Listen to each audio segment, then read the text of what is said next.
but I understand we got some news. Actually, right now, something that we've been talking about so long now, something happening as we are recording. Well, over the last, I guess, hour and a half that we've been speaking, there's more on this Punk business and Collision. And let me, we're going to pwinsider.com again, folks, because if you want to know the true story without any horse shit or people picking sides, and you can't get to your morning edition of the wrestling news, we always encourage you to go to PW Insider because Mike Johnson does a great job. He doesn't have any friends. That's why. He doesn't have any friends he has to be beholden to. He's just out. He's like on an island. He's got friends, I'm sure, for the record, but he tries to hide them. But anyway, so Sports Illustrated apparently noted earlier, and you mentioned some of this, that AEW's press release mentioned all the names, but the email and link to the press release had mentioned CM Punk. But then none of the disseminated material for the new Saturday Night Series today featured Punk, which surprised a number of people within the company, as the belief was today's announcement would be timed with the official reveal of his return on the premiere episode. Then Brandon Thurston of WrestleNomics.com confirmed the report by Jimmy Traina and Sports Illustrated that Punk was listed earlier before it was edited. And then we go to, and hold on, here before we come to the next update in a related matter, apparently at 1 o'clock, I guess Eastern time today, about less than an hour and a half ago, Andre Olio, who was announced as part of AEW Collision today as part of the new Saturday night show, tweeted, "Orale, what news? I had no idea."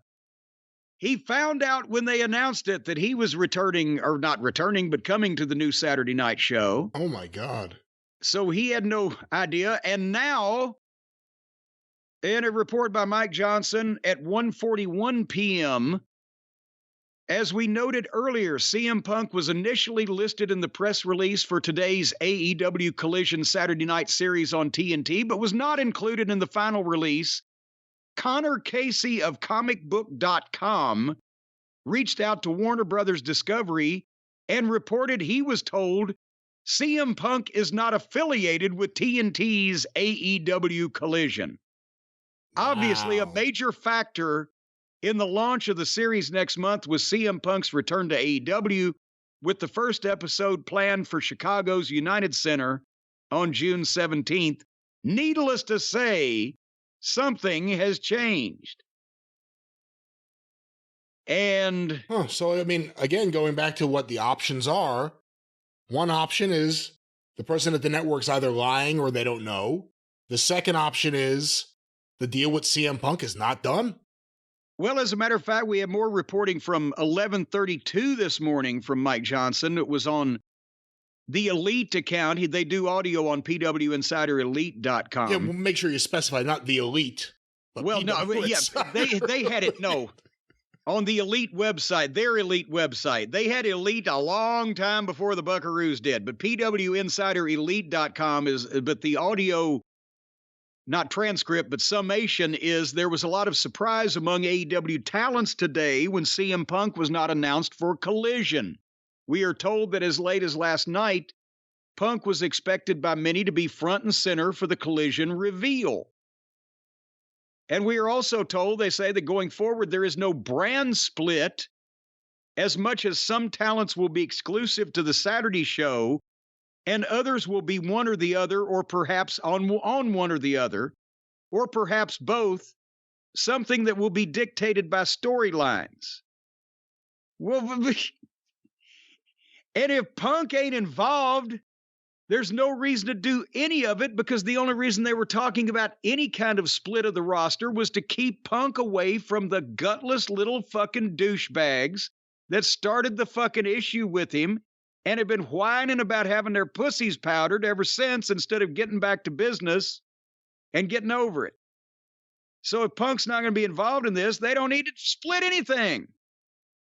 Because, except maybe Andre and Sammy, or Kingston and whoever the fuck he's gone into fucking violent situations with, or perhaps some of the girls. Well, now that I'm thinking about it, Yeah, I guess they still got to split some people up. You know, it's interesting, though, the Andrade news you just said. We'll get back to Punk in a second. If Andrade's telling the truth, that he didn't hear from anyone in AEW, he had no idea he was being announced as returning on this new show, you know, Leva Bates, the librarian, was just released. Not a favorite of ours, but I thought it was interesting in reading about that. Apparently, she had no communication from anyone in the office and didn't know about it until they went out with it. So the communication issues with AEW talent and either Tony Khan himself or whatever person he puts in that role of communicating with talent, apparently there are still major problems right there. And well, all he's done is put a line of flunkies in between him and the people that might want to talk to him. There's nobody with decision-making power. Remember we read the list of names that he said, well, this will improve communication. Yeah. That'd mean more people for them to talk to, and then those people will tell you what they're saying, but those people do not have, as Mama Cornette used to say, the power to either fish or cut bait. They can't say, okay, I'll give you more money, or okay, you can win or lose that match, or okay, you can have your release, or whatever. They can just, as Reggie B. Fine used to say, delay the information on to Tony. So until somebody's in charge of any of this, this is all going to continue to happen. For Warner Brothers Discovery to state that CM Punk's not affiliated with AEW Collision, I mean, if we're playing semantics, that doesn't mean he's not affiliated with AEW Dynamite on TBS. That's not saying that he's not being announced now. That means he's not affiliated. When we announce him, he'll be affiliated. You know, we're looking at a lot of the possible realities, but it also could just be the general AEW management issues kind of playing into this. What do you think that Tony Khan is telling the people at the network? Well, we think it'll be okay. We think he's going to come back, or if I can make my executive vice presidents not be mad anymore, he can come back, or if we can keep him and the people that they had a fight with apart, he'll come back. Because if I was a network, okay, I don't know anything about wrestling. What about those motherfuckers on that baseball team last week that had that bench clearing brawl? We got to keep them apart? Or what about the fucking guys on the NBA game that we telecast last Tuesday night or whenever?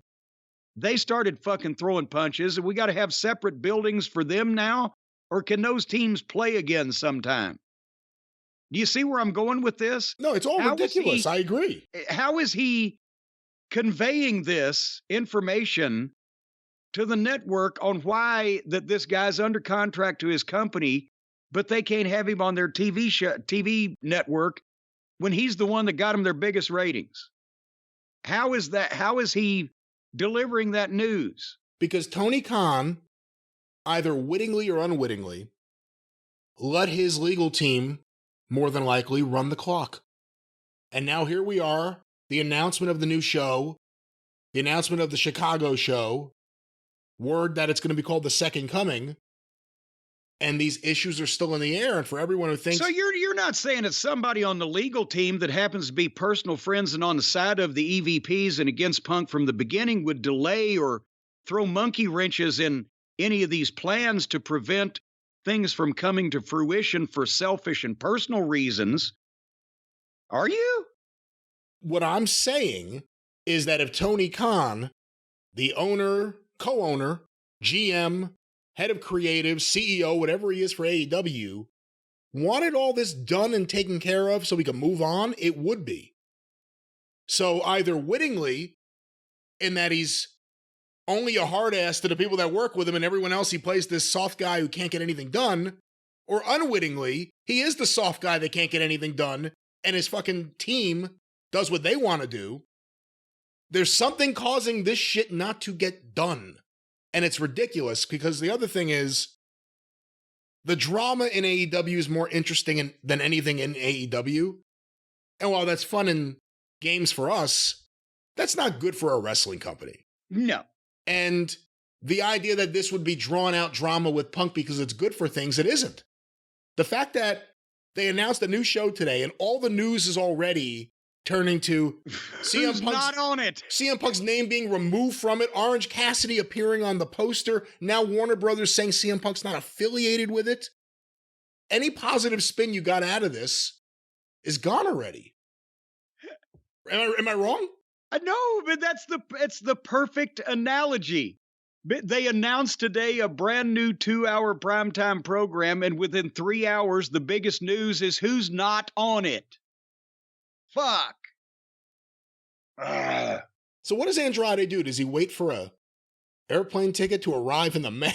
like what is Andrade doing right now? Miro, what's going on over there? Jesus H. Christ. I guess he needs to get in the car now. Where does he live? I like the idea of just putting wrestlers on the poster, even if they're not booked and don't know they're going to be there. Some interesting things could come out of this. Thing is, he was not only on the poster, he was mentioned in the press release too. They had him by name. So but anyway, yeah, so all of the people, some of them are just now finding out, but all of the people that are supposed to be on the new show are apparently going to be on the new show, except for the one person that's supposed to be on the new show. And again, even if he appears on this show now, they've already induced a few more hours of drama into the story for no reason. For no reason. So now Tony gets to announce this in a very clunky fashion on the show tonight as we're recording. I forgot. Yes, we got to, you know what? We need to break and come back tomorrow and report on what he's going to sound like Beaver Cleaver trying to explain to fucking Warden June how he ended up in that fucking giant coffee cup. You know my favorite thing he does when they do these really awkward, now they're doing it in front of a green screen so he could just stand there and practice and not his blink. Announcement background. I like when he starts it because he goes, "Thanks, guys." You know, like they're actually sending it to him and he's there waiting for them. Thanks, you know guys. what? Because it's already been taped. If one of the fucking announcers wanted to fuck with him and said, "Well, here's that screwball with an announcement. Thanks, guys." Well, we will return with the drive-through in, at this point, a few hours with a little bit of an update on this and some of your questions and more. And we're not leaving. They won't know we've left. We're not returning for the listener. We're just taking a break so we can examine all this news and see what Tony has to whine for himself tonight. And we'll come back and finish this program.